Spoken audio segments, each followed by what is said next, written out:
yourselves and your companies and what you do.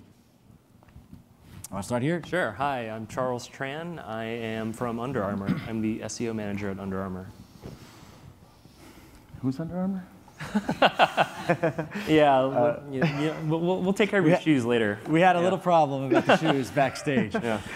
Carl Burckhardt, I'm Director of Digital Marketing, Analytics, Front-End Web Design, and Email for Virgin America. Hey, Stefan Pioso. I am the SEO Director at Ancestry.com. Hi, I'm Shobha Iyer. I'm Manager of Digital Marketing Capabilities at FedEx. And I'm Harada, Senior Director of Audience Engagement at Condé Nast Entertainment. So we tried to get sort of a mix of companies to talk to you today. And I think one of the things that's been interesting to me over the last 48 hours is the number of people that have talked about telling stories. Telling stories in how they create content, in telling stories internally in their organizations, and how you can they can connect sort of on an emotional level, not just a rational level. Would love to hear about any examples from your guys on how you've been able to tell stories at your organizations. Who's going to be the brave soul to start? I'll jump in. All right, excellent. At Condé Nast Entertainment, C&E, Condé Nast at whole, if you guys don't know, we're a publisher most known for all the magazines that we own, Vogue, Vanity Fair, New Yorker, GQ, so on. Telling stories is what we do in a nutshell. And when we translate it over to Condé Nast Entertainment, where we're very focused on the video side of the media house, and very specifically to me, the digital video business, storytelling has always been at the crux of both the marketing and content kind of parallel, in the sense that we want to tell a great story for the content side and obviously for all the known reasons, but in the same way we feel like good content with a great story also drives our marketing initiatives. And so in that sense, without a storyline, there is not much to peg a whole marketing plan on for us personally. Gotcha. How about you, Charles? I'm going to pick on you for a second. How do you think about telling stories at Under Armour? So at Under Armour, there are 4 tenets behind our organization. It's Click, clack. No, it's protect this house. No, it's protect this house. No, it's build a great product, tell a great story, build a great team, and provide great customer service. So story is baked into our organization from the beginning. And every time we put product on our site or just release new product, there's usually a concept of a story behind it. So yeah, I think just institutionally, just telling a great story is already just baked into our organization. I think the whole story behind Kevin Plank and how he kind of created Under Armour out of nothing, and he was just like walk-on his college football team.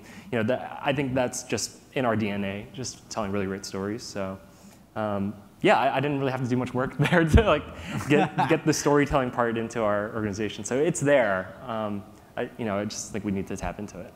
Yeah. I'll speak up. Yeah. Dive in. Save. Yeah, so I think Ancestry is in a slightly different spot than a lot of companies insofar as we're not leveraging a story to sell things. We actually have to sell a story. And what I mean by that is we're in the family history business. So we have a bunch of information that that helps you build a better picture of who you are, where you came from, and so forth. And so obviously, stories and history. And so a lot of what we do, whether it's from the SEO side, from a offline marketing perspective, is help sort of enable people to think about how what we provide will help them tell their own story. And so like a more concrete example is we're working on a project which hopefully we'll release next year, which is this big tree. So we've stitched together this gigantic family tree. And one of the things that will enable or unlock for us as a marketing organization is we can say, hey, Carl, you're related to this guy down here by way of N number of people, or you're not related at all. It's a tough sell to say we're related to that. Yeah, well, we'll talk about that later. DNA test for both of you. But anyways, it's provided a lot of opportunity just from a content build-out perspective. I don't know whether you guys heard me talk last year. I was sweating a lot more than I am now, which is, sorry.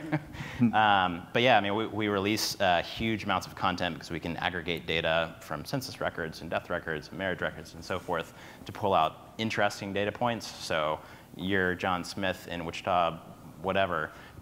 You're the only doctor in that area for 50 years or whatever the case is. And that's like one little tidbit to whet people's appetite. And I don't know, that's one of the interesting things and one of the reasons why I've stayed with Ancestry for whatever, 4 years. Cool, very cool.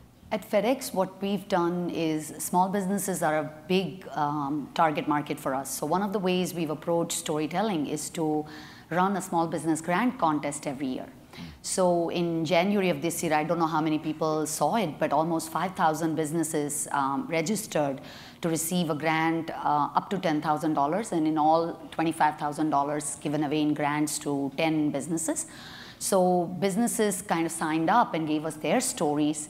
And then as we sifted through these entries and toned it down or brought it down to 100 entries or so, those stories are now available to FedEx to use in communication, in our newsletters, on our website, and they are authentic stories that customers want to hear about and find out more about what FedEx has helped other businesses kind of succeed, how they have helped us succeed. So that is one way in which we are approaching the storytelling on our website.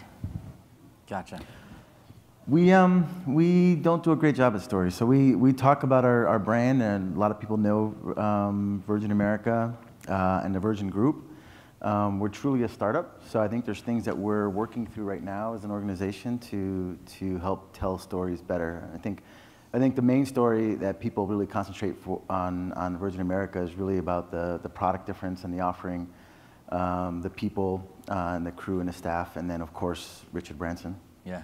Yeah, it's good personification of that. As you've seen sort of the shift in how people consume content, there's text, there's video, there's image. Has that, guys, impacted your ability to tell stories or to have conversations with folks? Oh yeah, I mean for us, Condé Nast Entertainment was born simply because a shift in consumption occurred. We've been, a 100-year-plus magazine company, very successful in the magazine industry. Suffice it to say, though, we made a big bet with C&E to diversify that offering and really begin to say this is a media house, film, TV, and digital video all coming under that umbrella for Condé Nast. And specifically, the digital video platform has become an even larger part of the puzzle, so to speak. Mobile versus desktop versus OTT, gaming, and even within mobile, you got tablet and phone.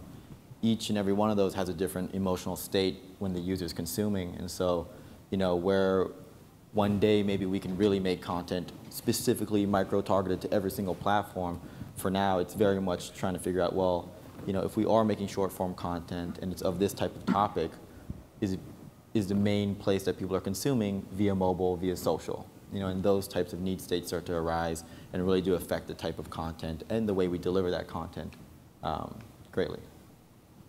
Yeah, I'll talk about video real quick. So quick story, quick question. Who's seen our TV spot with the dancer, Missy Copeland, the ballerina? Raise the hands. Okay, well, I wish there was more, but no, anyway. Got to go more digital. Yeah, well, it's online too. So when I first heard about this campaign with the ballerina, and she's going to be dancing in her underwear on the stage, and this is how we're going to be selling our women's product this year. When I first heard that, I was like, you've got to be kidding me. This doesn't sound like a good idea at all. But the day comes where we launched the video, and within the first 48 hours, I think we had 3-4 million views. I think it's close to like 7 million views now for that TV spot on YouTube. It just blew my mind how much that resonated with people, and I guess, me being someone who doesn't know dance, or I have no idea how to sell women's product really, I'm still learning that, but I'm just blown away at how just a quick 1-minute video spot with that simple message about how someone overcame diversity to become who they were. Misty Copeland, which is this great solo ballerina from the American Ballet Company, she overcame a lot. So I think that kind of story and putting that in video, that's the kind of thing that you just never expect to really take off, and it just did. So yeah, video is powerful. I had no idea a video like that could have been so powerful, but it was. Yeah. I have to agree with that, because we did something with our safety video. I'm not sure if everybody saw it or not, but it's a really cool safety video with dance and kind of taking it to the next level. And we originally thought it was just going to be a small group. We had projected maybe 200,000 views or whatever, and we're now up to almost 10 million. And it's hard to do that. It's hard to figure out what the consumer is going to want to see. But this one, planting a couple paid media as well as some other PR stuff, we were able to really get it out there, which was nice. I think we struggle with the problem of having too much. Too much. So as an organization, I think we create a lot of videos, and they are all on our YouTube channel.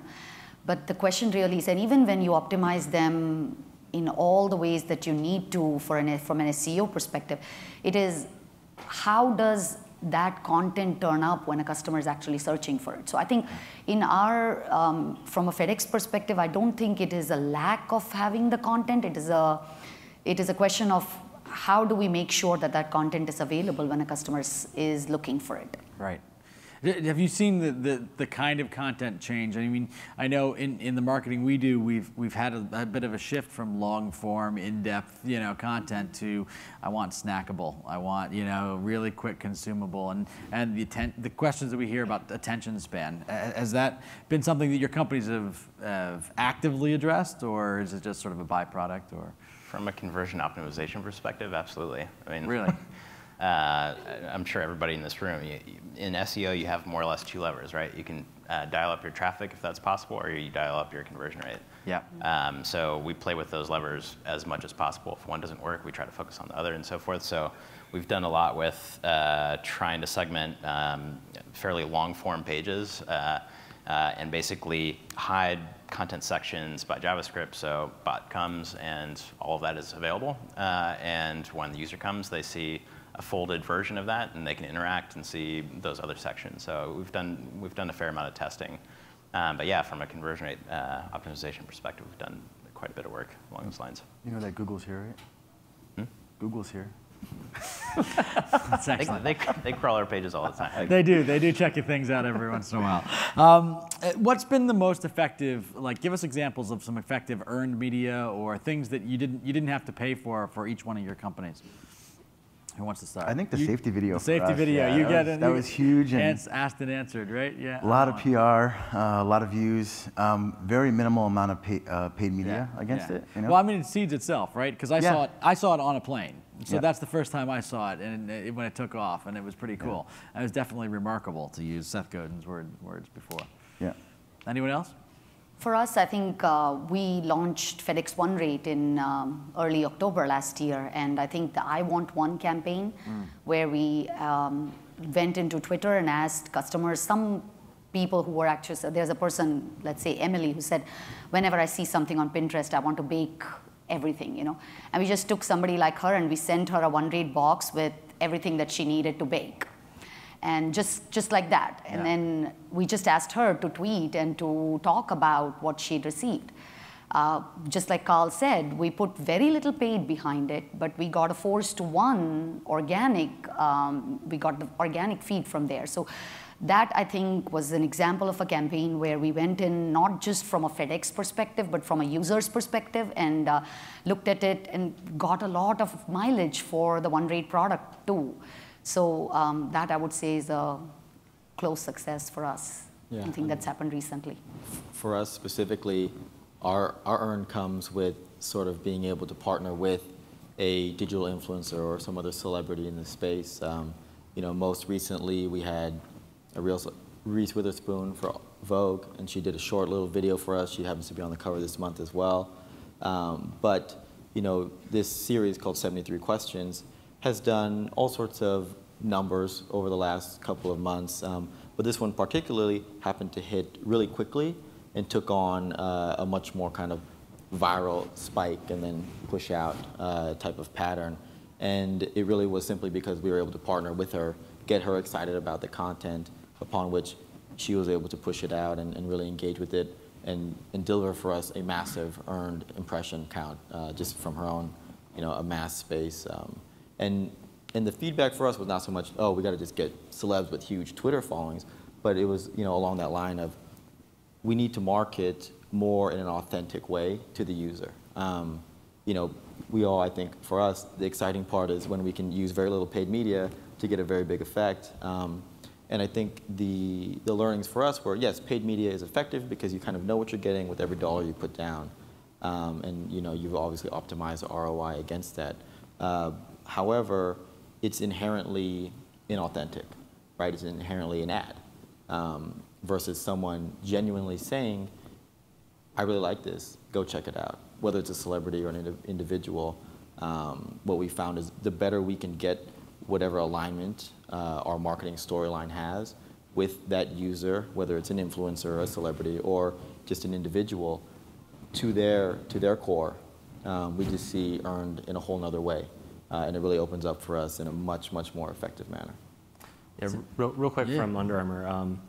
Earlier this year, there was a story about how there was this little boy who got mauled by a dog. And I think his parents wrote into Under Armour's customer service department saying, our son is like feeling a lot better because he was wearing Under Armour these days. And it's like making him feel like he's able to help. It's helping overcome the situation about how he got attacked. And our customer service went above and beyond and actually saw that note and sent him a whole ton of cool products.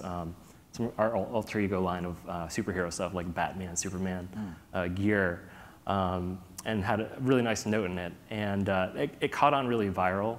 So I think it got shared on Imager, and then it got picked up by Huffington Post. And it was just a really good story, like a really feel-good story that just came out of nowhere. Like, we as the digital marketing department, e-commerce marketing, we can't plan for anything like that. We don't see that, but our customer service people, again, going back to those 4 tenets of Under Armour, one being, provide a great customer service experience. Just being able to have that team tap into that and, reach out to this young boy with product. It was a really genuine move to just send him product, and we didn't ask for any type of media placements out of that. So it just caught on virally, and again, a lot of things just happen by accident, and you can't ask for that, and you can't pay for it. But just making headlines by doing the right thing or doing good things is a really great way to make your brand, make them, reach out and build awareness and stuff like that. So it sounds like there's a common theme of delighting somebody along this way, where it's you delighted that person, you created a celebrity which you knew were going to delight a person, or surprise somebody who thinks they're going to be sitting in front of a stoic safety video. It aligns with that question of, if I'm not being pitched something, I'm being done something just for me, that we've talked about a bunch here in the last 2 days. I think it's like delivering value. Yeah. It's if it's in the form of happiness, a laugh, information that then makes you feel more intelligent, therefore you're willing to share. What we found for us is the more apparent we can make the value exchange, whether it's an ad or a piece of content, or an ad disguised as a piece of content, the further up we can bring that value in terms of surface level and really make it something that someone can just almost inherently see before they even commit to the click, the conversion rate for us, which is in our case a video view, has been night and day.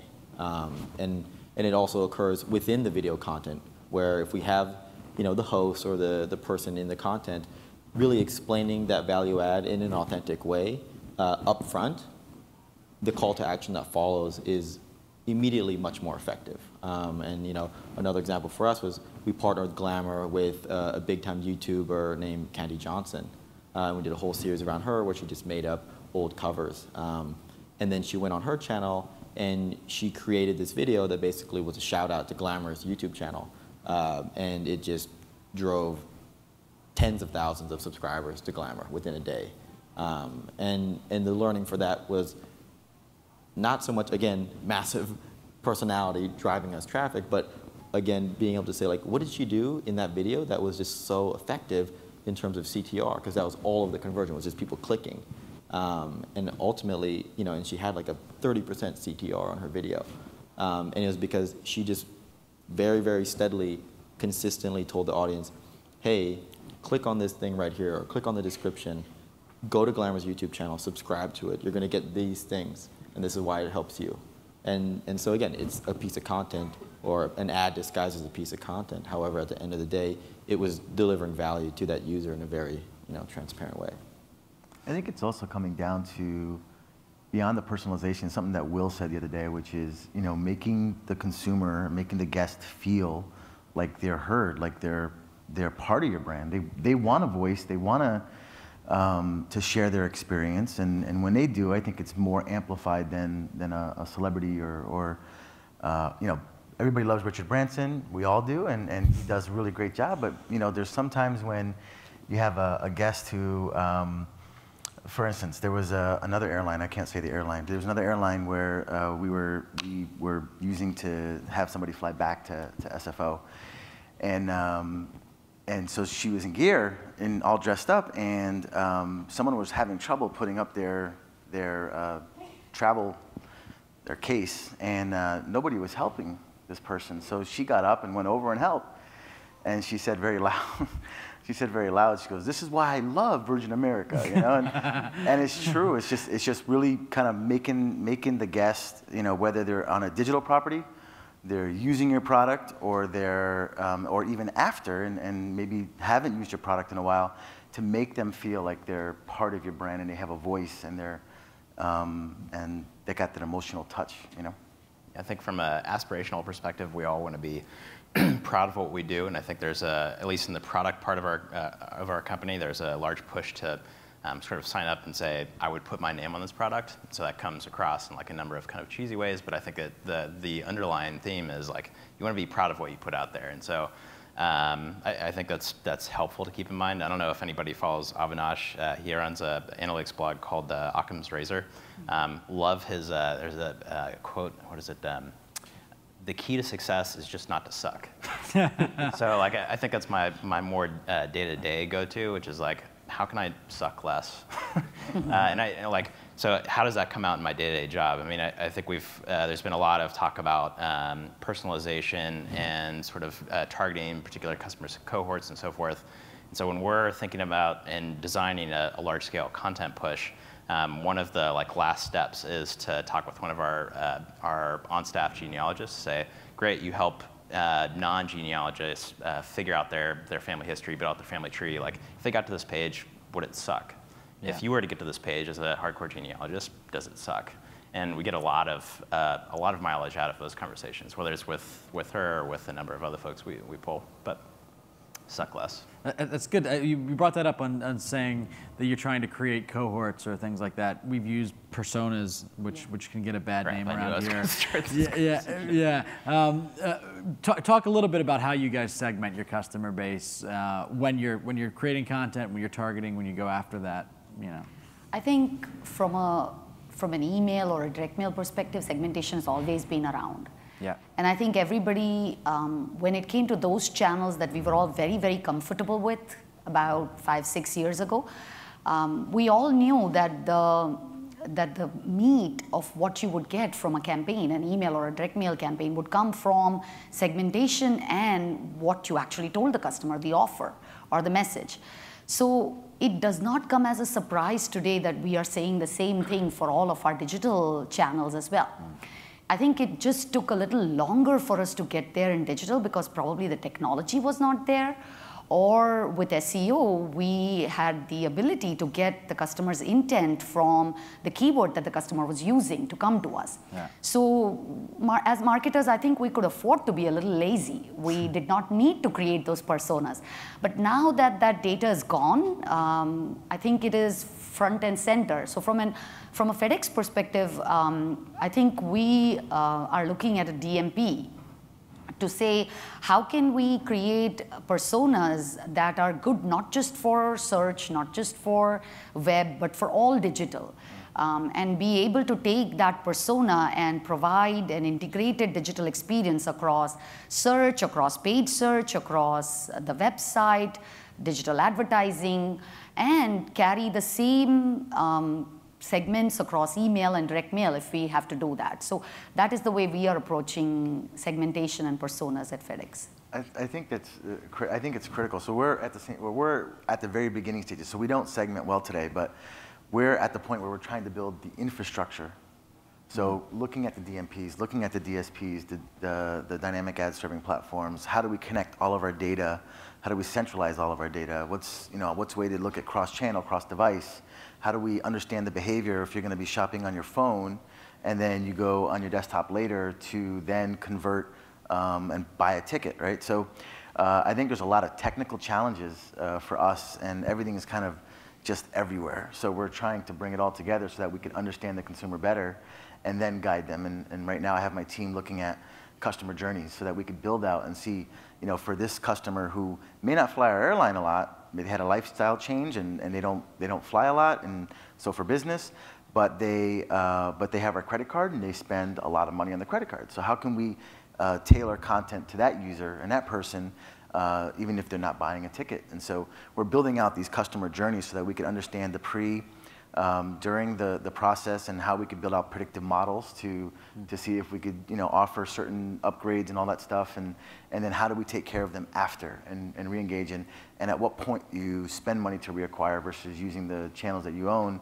to reacquire. So there's a lot of infrastructure work though that has to happen to get that done. So I think that's where we're at with kind of getting that done. Agree. Yeah. Yeah. With us, oh, sorry.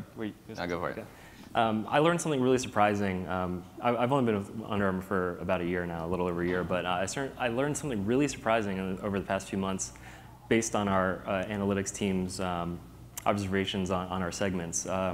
You would think most of Under Armour's customers, at least on underarmour.com, would be mostly male, mostly young, between like 18, 30, but it's not. So over half. 40. Exactly right.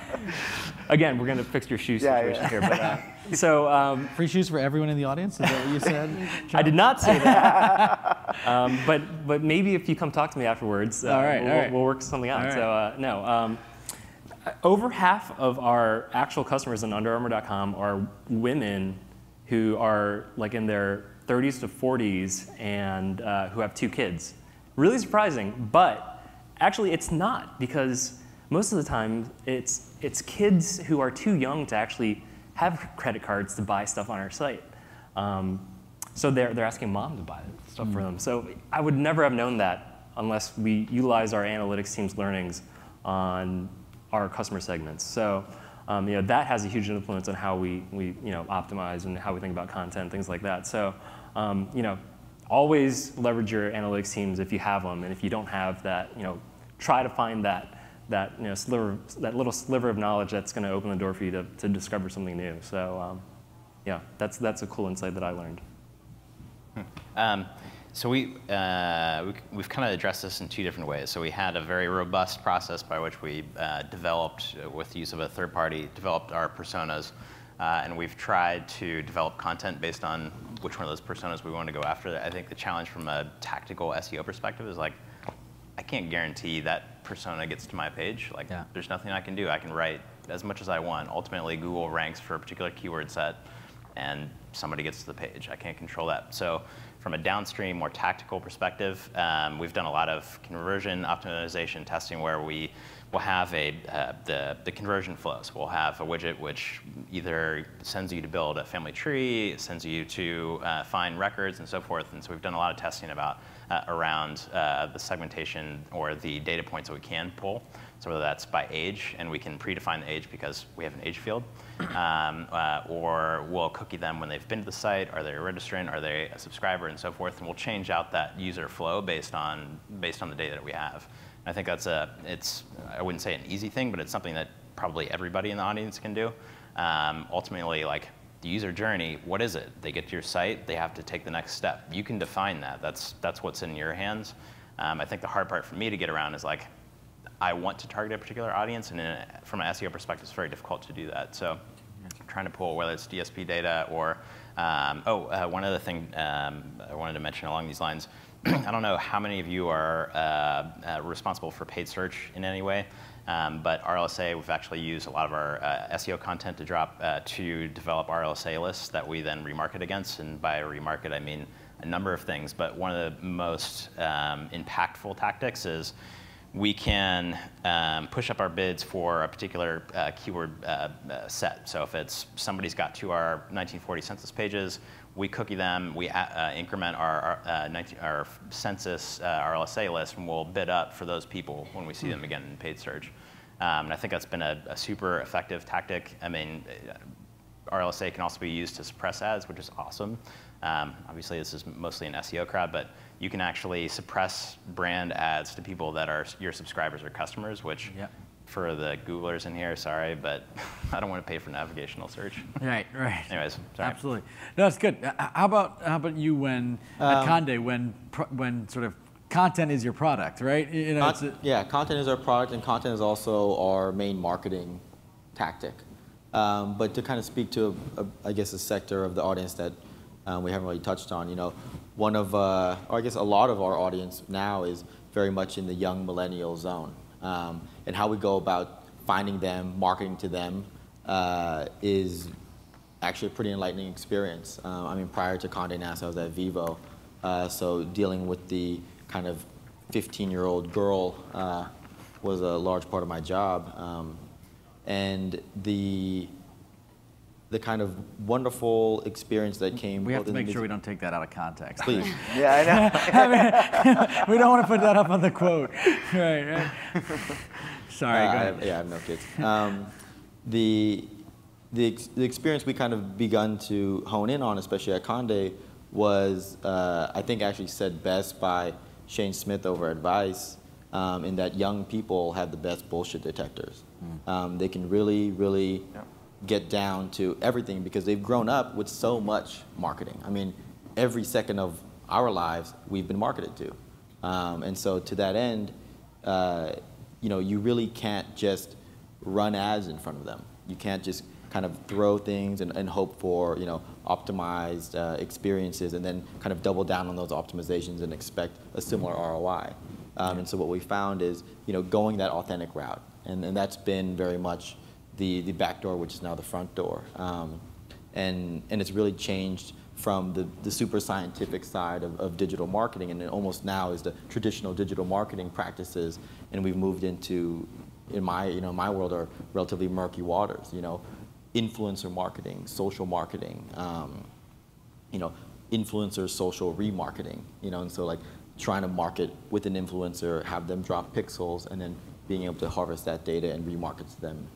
Or retargeting someone based off of the audience that they've aggregated on their social platforms, and going that route, but also making sure that whatever we're marketing is inherently authentic to the platform as well as the audience. You know, so if it's Twitter, it can't just be a whatever tweet. It has to be the tweet in the same way that they would consume it if it was just any other piece of content, especially if it's engaged with an influencer. And so, you know, those learnings there to market to that younger millennial demo have been a whole kind of new world for us because the data isn't as clean. You know, if you're doing real live Instagram marketing, that's almost like throwing billboards on the street because there just really is no correlation between, you know, how great that Instagram post is done there and the traffic that's happening here. But to that end, you know, you try to draw the kind of gray lines that are happening, and we've had a lot of success in those spaces that are arguably less defined, but still have this amazingly robust audience kind of waiting to be spoken to. Can I ask a quick question to the Sure. panel? So you know, I've been in a space for a long time, and you see the SEO kind of role changing over time, right? And you've seen it change from a kind of a service level, having a team of SEO people, to now distributing really and integrating into the different parts of the company with dev, and the dev is super important, right? Because you've got to make sure the site's crawlable. And then now going into really more of a content kind of role. And I was reading a study the other day on Google and how they're losing share as the market's shifting from the usage of desktop to mobile. And you know, if you think about your behavior and your activity, if you're looking for a restaurant on your phone, you're not going to go to Google. You're going to probably go to Yelp, right?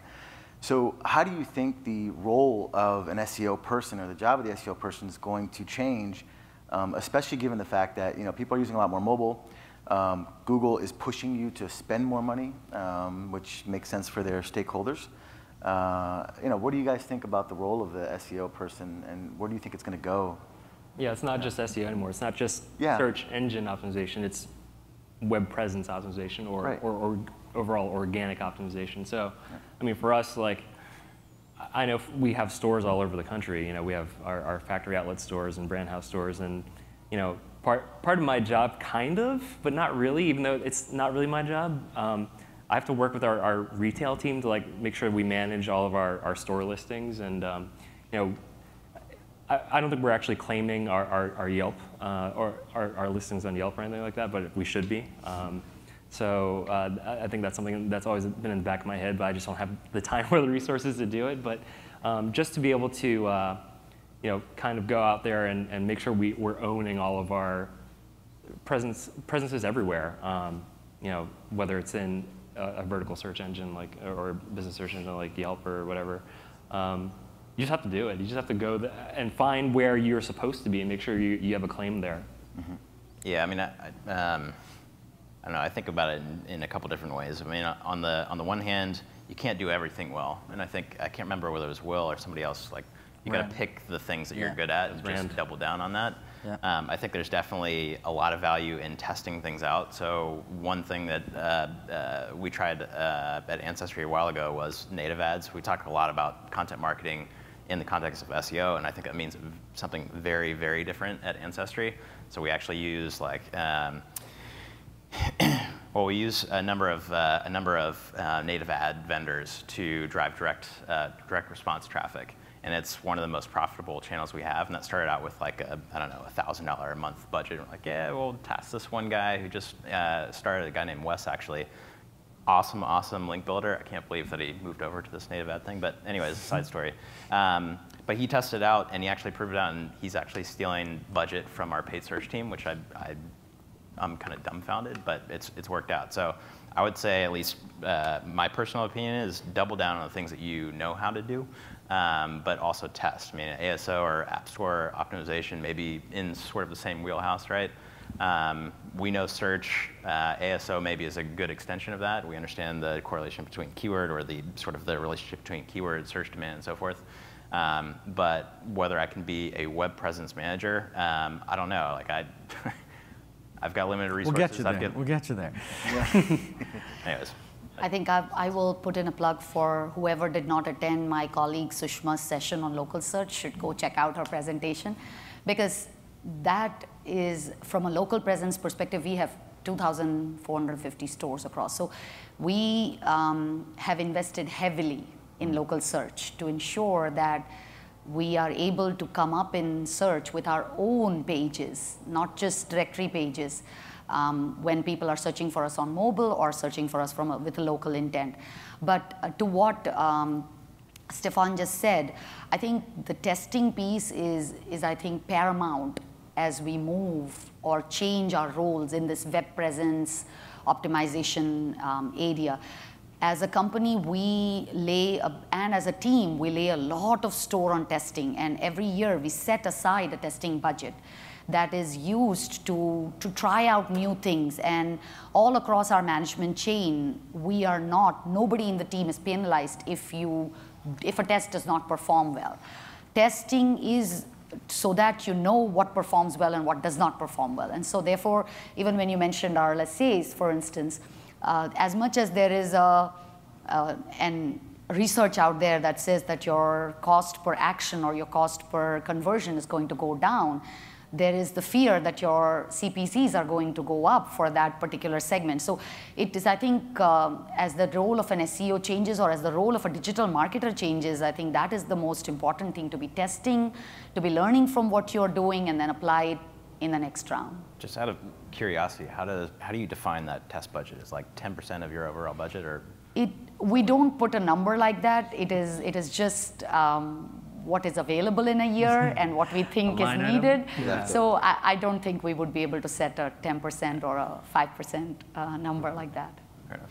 I mean, I really feel like, to that end, it's not so much the SEO role, but it's the digital marketer, right? And I mean, it's digital, so change is necessary and always kind of what we're looking for. And to that end, you know, in our world, the big change is going from static to web, then at the same time we're going web to mobile web, and then now into motion with digital video. And given the different kinds of audiences we really want to peg down, you know, search is becoming less and less and less a part of that mix, depending on who you're going for. You know, you're going for that Vanity Fair audience, and you want to hit that kind of standard web user, sure, let's show up in SEO all day long. You're going after, you know, the really, really young end of the millennial demo. You know, when was the last time they went to Google.com? You know, they just are so inept at kind of going in this one direction, and yet they're so inundated with all these other discovery methods. You know, one of them being SNS, you know, social networking services like Kik and Line and WhatsApp. And so, you know, it's becoming you know, an ever diverse kind of field of play for us, and it really just means experimentation and keeping that kind of science mind, you know, available in front and center is sort of for us the digital marketer that we're really looking to kind of tap into and bring onto the team. Is it a sign that I'm old if I don't know what any of those things are? I know what those things are, so you're in trouble. So that's not good. All right, we're going to ask some questions. So we have runners, mic runners. All right, put your hand up if you'd like to ask some questions to the panelists. Yes? Anyone out there? All right, keep an eye out for that. I actually have one for all of you guys. Well, oh, you got one? Awesome.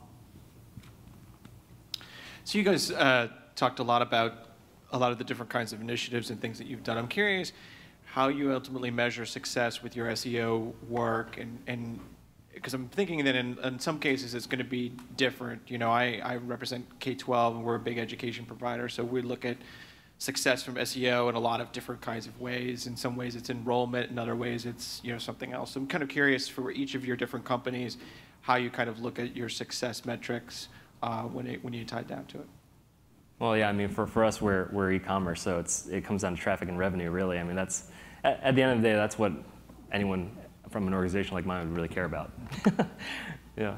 I think it depends on the channel. So if it's video, it's views, it's engagement. If it's, you know, for us, we also, with Conductor, we also pipe in our Omniture data, so we're able to tie the traffic increase to page increase, and we have an equation that we put towards that then says in our Omniture data how much revenue percentage of that is through the ranking increase that we've seen. Yeah, we basically measure to revenue targets. Yeah, revenue is a big deal for us too, but for instance, we have our healthcare or our sense-aware business where revenue would not really make sense. So in those cases, we have micro conversions like PDF downloads or just visits to the site and asking for a salesperson to call them. Even that would be a conversion event. I mean, a big thing for us is brand equity for obvious reasons, and so the conversion metric, you know, is no longer subscriptions to a magazine or digital downloads of the digital editions. You know, it's video views, but it's also that audience, and we're looking to build audience everywhere we go. And so it's how can we connect with the given audience in that intended pool. So whether it's a social space, whether it's a SEO-based kind of, you know, audience that's coming into our site or coming into another platform to do a download or to do an app integration. You know, it's the quality of that audience is paramount at this stage in our kind of digital space or digital history. Question? So as far as creating content that's actually genuine and high quality, I think it's really important to understand your audience. And working kind of in-house, there's a distinct advantage that you live in that world and you grow to know your audience really, really well. But myself coming from agency side, I think kind of the disadvantage is that you need to find kind of more scalable ways to learn your audience and really understand them that goes beyond just numbers of likes or shares or picking out, arbitrary posts. So I don't know if you guys have found any interesting ways to kind of learn more about the audience that might be a more scalable way than actually, working in the industry for 5 years or more. I mean, to be honest, I came from a consulting background, and that was one of the reasons why I left. Is I had a number of clients, and I could never know their business as well as I really ought to. I think whether you're in-house or at an agency, you're going to have a similar challenge. I think being in-house obviously has some benefits. I think one thing. And I wouldn't say that the marketing team is the best at this in the context of Ancestry. I think the product team kind of started this idea of going to the call center and sitting with the call center folks for some amount of time. And as a person at the agency, I would imagine you probably earn some brownie points by saying hey, I want to understand your client or your client base or what have you a bit better. Next time we have a QBR or whatever, can we spend an afternoon with your call center folks or whatever that is? And oftentimes they'll record sessions so you can understand where the customers are having issues, whether it's payment issue, whatever it is. I think that call center and help, just general help topics will help you understand where the pain points are. Obviously there's lots more to customers than just pain points, but I think that could be a good place to start. Yeah, actually, similar to that, I've actually gone and sat in at Under Armour's call center and listened in on customer service calls. It can be painful. Yeah, but it's actually kind of fun. But also, I get a daily digest of emails for all the feedback that people actually submit on our website. So any actual complaints, there's so many insane complaints and so many profanities too. Jeez, it's actually kind of tough to read sometimes. But yeah, just being able to see actual feedback from somebody. And then even doing things like social media monitoring, just going onto Twitter and creating hashtag follow Under Armour, and then create some hashtag ways to follow and track what mentions and things like that. I think it's a pretty interesting way to see how people react and respond to a brand in real time. I think one other thing to think about if you bring a bunch of additional people onto your team to address a client is for them to go through the process. I mean, it's easier for a subscription-based service like ours. If it's a product-based company, then a little bit less easy. But if you make somebody that's new to the account actually go through the process, either whether it's purchase or what have you, and then present their new user experience, I think that can be, you get a fresh opinion of what that thing is, and that helps you if you've been on the account for some amount of time, but also helps them sort of think about and really consider what the user flow is like. I think I definitely encourage you to go through that process as well. I mean, it's easy for all of us to do, to go through your own site. I think that if you work for the company for any amount of time, you just kind of gloss over the BS, right? But particularly to have new people go through that process, I think can drive some good insights. And I mean, trying to find the audience at scale, which if you're not an insider, is its own kind of problem. Is go where the chatter is. And I think we all can say social is where obviously a lot of chatter is happening, but it's not all where the entire kind of conversation is happening, depending on the audience you're looking for. And for us, it's really finding those places where you have a locus of interest and a fair amount of engagement happening. And that's a quick way to jump in to a demo set and not necessarily be as pinpointed as knowing, oh, this demo set and then this breakout of it for the specific brand, but more saying, I just need to learn what this specific demo set is talking about or interested in or just moving towards, and then hopefully using your own intuition, your own, obviously, intelligence to glean from that and bring it back to the brand. From a FedEx perspective, we also do, we have a market research organization that does research on our customers on a very ongoing basis. So when we onboard agencies, we usually provide them with that research so that they have a better idea of who they are going to be or what is the customer they are going to be looking at. instead of just coming from the 2 or 3 people that are going to be working on that project with them. The other way we found out is also to have maybe a small survey, a 2-question survey that you provide, that you put on the page. So for instance, for our local pages, we just did a small survey with Qualaroo on the page with 2 questions: that why did you mean to come to this page, for everybody that came from a Google search. Were you looking for a local page? Were you looking for a FedEx.com page? It just gives you some idea of the intent of the customer that's coming onto the page, and gives you a better idea of what kind of a person came to the page and what were they looking for. That's great. There's a question in the back.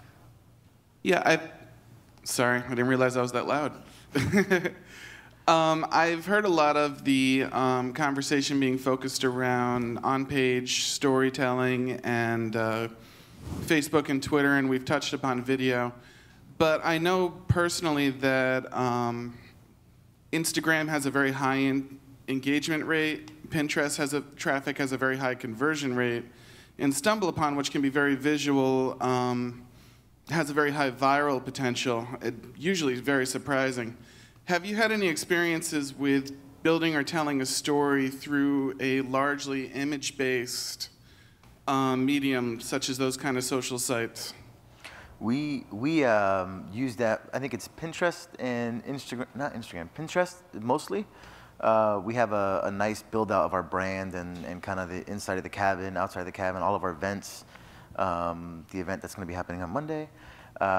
So we leverage them a lot. We don't do any paid through those channels because everything we do is very much tied to conversion. But we do use it for branding purposes. Yeah, I mean, for us, image is paramount. Probably the best example in the near term has been a campaign we've done for a new show that we're releasing on a new brand of ours called The Scene, and it's called Hey USA. It's a crowdsourced travel show featuring 2 very big social media stars, Grace Helbig and Mamrie Hard, and we partnered with Astronauts Wanted as our production team on that project. And all of our marketing, well, not all of it, I would say 80% of the marketing to date is all image related. On Instagram, on social channels, where obviously this specific demo is most active. And if you do hashtag HeyUSA on Twitter or on Instagram, you'll see kind of what has been done to tell a very specific story for us, which is, we started this journey, you guys helped in, we're now in the edit phase of it, but then on October 15th, all of your hard work, all of your engagement will be rewarded at this URL. And it's just, as many different ways as we can say that same kind of storyline we've done, and it's gone through motion where we've done video updates to kind of keep people moving through with breadcrumb type content, but most of all, using image in all its various kind of platforms to really be able to tell the user, we're here, we're listening, and more than anything, we want you to continue through this medium, this specific medium, image, to communicate with us. Yeah, real quick from us, we use Instagram as a branding tool, obviously. It's kind of hard to really track any kind of conversions or sales out of Instagram, but I will say Pinterest. If you have like product pages where you can do schema markup to the product schema, get that to work properly with Pinterest rich pins, because that way it'll actually show the price in the actual pin, if the product's available or not, and if someone actually likes the pin, or if they're pinning the products on their own boards or whatever, they get notifications on if the prices change on your product. So ever since we actually fixed that so that rich pins work well, we've seen a pretty good lift in actual conversions out of Pinterest. So I'm sure you guys may have heard of that, but if you haven't, do it. Yeah, that's good. Yeah. Any other questions? Oh, there's 2 back, and 1 up here. I need a mic up here, and if you want to go ahead in the back. Hey, thanks. I was wondering, all the brands that you guys represent have pretty high-profile traditional advertising going on. So as far as messaging and even like the stories they tell, how do you align those? Does it happen in a meeting and then you, or is it just kind of on the fly, or does one dictate the other, and kind of how do you reconcile that? I think That's we'd a lot. all say that there's a big meeting. We are very strategic about our decisions, but we'd probably be lying. Yeah. At least I'm lying. If you are in a big organization like Under Armour, it's nuts. Let's just put it that way. In our organization, we have what we call brand marketing. They're the kind of ones. They're the folks who come up with the big stories, and they're the ones who determine what athletes we work with and all that stuff. And then me and my department, we're the lowly e-commerce marketing department. We're very different. We're not the same marketing department, and it's a challenge. So what you have to do is you just have to fight. Not fight, but offer to help. Position it differently. Don't fight. Offer to help. Offer to be a support player for them. Offer to say, hey, I can make this campaign so much better if you provide me with X, Y, and Z. There is no easy way to align when you're in such a big organization. So you just have to find the right people to work with. And that's really the key. I'm still struggling with that on a day-to-day basis. I'm glad I don't have to deal too much with that. I mean, we do have a brand team. We're really small, but I did face that when I was at EA Sports, and it was pretty tough. But you have to fight, or position it differently. But yeah, Offer. You have to be part of those meetings. Yeah. Sorry, go ahead. No, I think it hurts when you don't have that top-down support. And now at FedEx, digital is an imperative for our EVP. And when it is at that level, I think things start getting better. So we were probably in that state 2-3 years back, but now we have a strong integrated go-to-market strategy. And that means really that everybody does get to the table and without fighting, in a very civilized manner, kind of goes through the plans. And we do try very, very hard to get our offline and our online messages, content aligned together. So I think the help that has come from top down has kind of helped us get to a much better space. Rush of people moving to Memphis, to Yes. marketers moving to Memphis. Absolutely. The last question over here. Sure. So we've typically heard examples of your brand's marketers creating new content, unique content, exciting content, but wondering if you guys have any examples of leveraging content you may have published 12 months ago, resurfacing that in front of your audience, perhaps in a new light, and if you have any thoughts about the importance of maintaining old content. Repackaging content is the cheapest way to make new content. And for us, it's, with some of our brands, you look at Vogue, 150 years in the game or so, lots of old content, lots of chances to do fresh things with things that we haven't done. I mean, we look at other brands as well, like Vanity Fair just did 100 years, and so we did a big kind of retrospective of the last 100 years with Vanity Fair. And we're lucky in that I've been at very many large, old, established companies, but there's a library, an archivist, and all of these things to help kind of keep all of those trains moving in the right direction and make discovery of that content relatively easy. But to our end, even content that came out 6 months ago is now old content in the digital sense. And for us, it's making that distinct decision: are we going to make content in the evergreen sense, or are we going to make content in the relevant contextual sense right now? And knowing that if we go the route of evergreen, the intent is to make sure that we can reuse that piece of content time in, time out, whether it's a Valentine's Day video or whatnot. And if it's not working and you're not able to reuse that content in an evergreen sense, that's your failure. And it's like a long-term, a relatively long-term look at your content versus, I just released this content, did it pop or not? And so, having that intent when you go into the creation of your content from the get-go really does help to set you up for success when you're in the game of trying to repackage, repurpose, and obviously reuse your content. Yeah, I guess the reverse can be true as well. Like we're nearly a 20-year-old web property, which is awesome from a domain authority perspective, but sucks for a number of reasons. One of which is you have 30 pieces of content that are targeting basically the same term, and you don't know about them because we have something like at least 1 billion pages indexed. I don't know all of that stuff. Like, there's no way for me to call through all that, but we see it crop up all the time. And so one of the things, like, the longer term strategy, which is building out content that's going to be evergreen and having some solid strategy and UX and UI behind that, I think is the right way to go. But we're kind of playing catch up.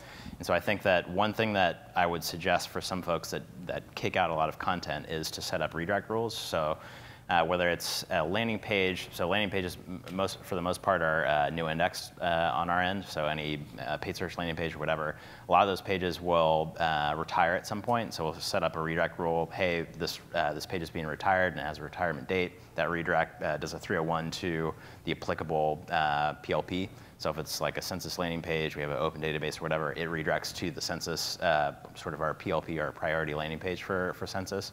And I think that's helpful from an SEO perspective because you try to extract as much link equity as possible. So, like, I think there's probably some detriment to just having this, throwing up content all the time and not cultivating the right content and not sort of retiring content. So I don't know.